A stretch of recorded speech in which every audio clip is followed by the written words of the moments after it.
Sejak zaman dahulu, kehidupan manusia tidak pernah lepas dari ramalan. Berbagai media digunakan untuk meramal, dari membaca letak bintang, menafsirkan mimpi, membaca garis tangan, hingga membaca kartu tarot.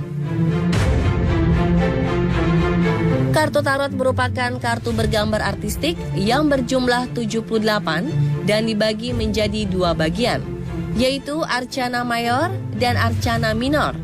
Arcana Mayor atau kartu Trump terdiri dari 22 kartu. Sedangkan kartu Arcana Minor terdiri dari 56 kartu yang memiliki bentuk sekop, hati, keriting, dan diamond. Setiap bentuk tersebut tersusun atas 13 kartu, yaitu King, Queen, Jack, dan As. Padahal sebenarnya kartu ini pertama kali memang digunakan sebagai games.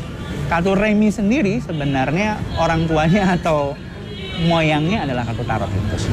Original atau bentuk asli dari kartu tarot itu sebenarnya di dalamnya sudah memuat kartu remi itu sendiri. Sejarah kartu tarot saat ini masih menjadi misteri. Tak seorang pun tahu secara pasti dari manakah dan kapankah kartu tarot ditemukan. Namun kabarnya tarot diperkirakan sudah ada semenjak zaman Nabi Musa. Adapun rumor yang berkembang di masyarakat bahwa kartu tarot diturunkan oleh dewa Yunani bernama Dewa Hermes kepada kaum Gypsy, di mana pada saat itu mereka dianggap sebagai pengembara dunia.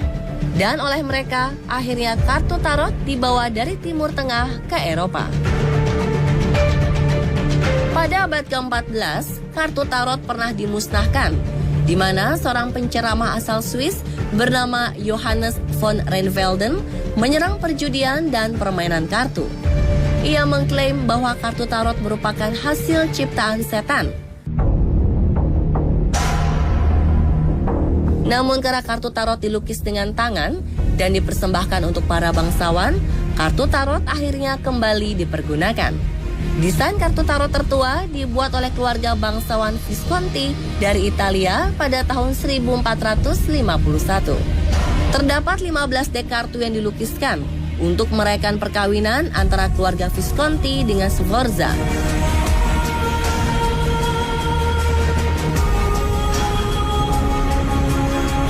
Kartu tarot sendiri merupakan simbol dunia yang berisi arti dan pesan, di mana simbol-simbol yang ada dalam kartu tarot adalah cerminan dari apa yang manusia jalani sehari-hari. Tidak ada yang tahu kapan mulanya kartu tarot dipakai buat meramal. Nah, peramal yang paling terkenal sepanjang masa adalah Madame Lenormand.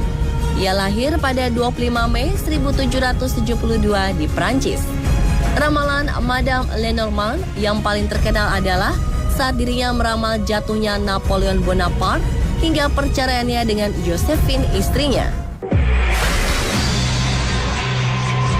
Madame Lenormand juga meramalkan tentang perselingkuhan yang dilakukan oleh Ratu Antoinette dengan pemuda bernama Pierre Duval. Kartu tarot mulai populer di Indonesia pada awal tahun 2001, di mana buku karangan Ani Sekarningsih berjudul Bunga Rampai Wacana Tarot merupakan buku tarot pertama yang berbahasa Indonesia. Ani juga menerbitkan kartu tarot bergambar wayang. Tingginya minat pembaca kartu tarot pun semakin menjamur. Beberapa daerah akhirnya membuat komunitas tarot sebagai wadah mengasah kreativitas mereka. Salah satunya adalah komunitas Tarot Jakarta.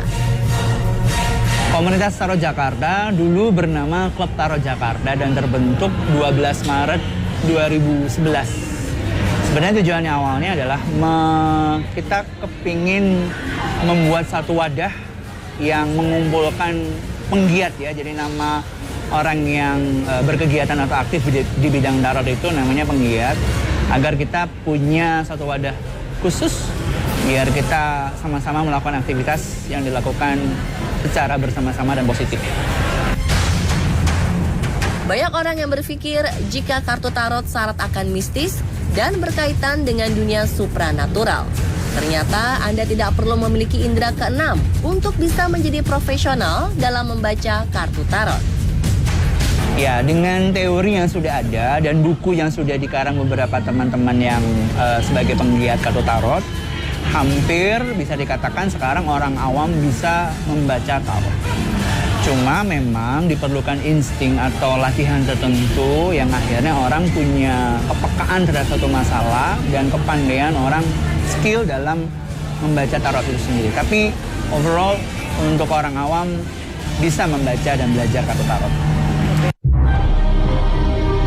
Komunitas Tarot Jakarta biasanya melakukan pertemuan rutin seminggu sekali. Saat berkumpul, mereka saling bertukar pikiran atau cerita pengalaman dengan klien hingga belajar lebih dalam tentang ilmu tarot. Tak jarang, bagi mereka yang mendapat ilmu baru, mereka langsung praktekkan dengan menawarkan jasanya secara gratis.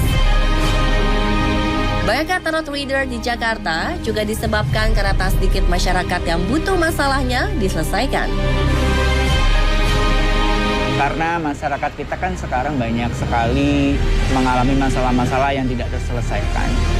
Dan kadang-kadang beberapa tingkat masyarakat seperti ibu-ibu rumah tangga itu mereka tidak punya tempat untuk melampiaskan atau curhat.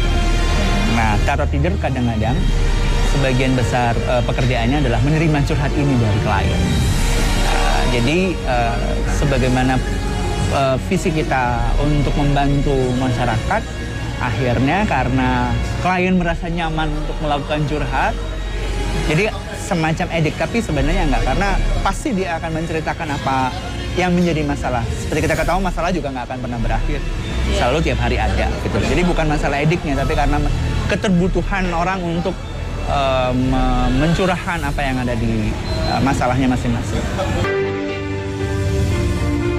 Banyak pembaca kartu tarot kini justru menggunakan kartu tarot untuk mengungkapkan sisi terdalam dan hal-hal di bawah alam sadar manusia. Dan itulah pemirsa misteri kartu tarot versi on the spot.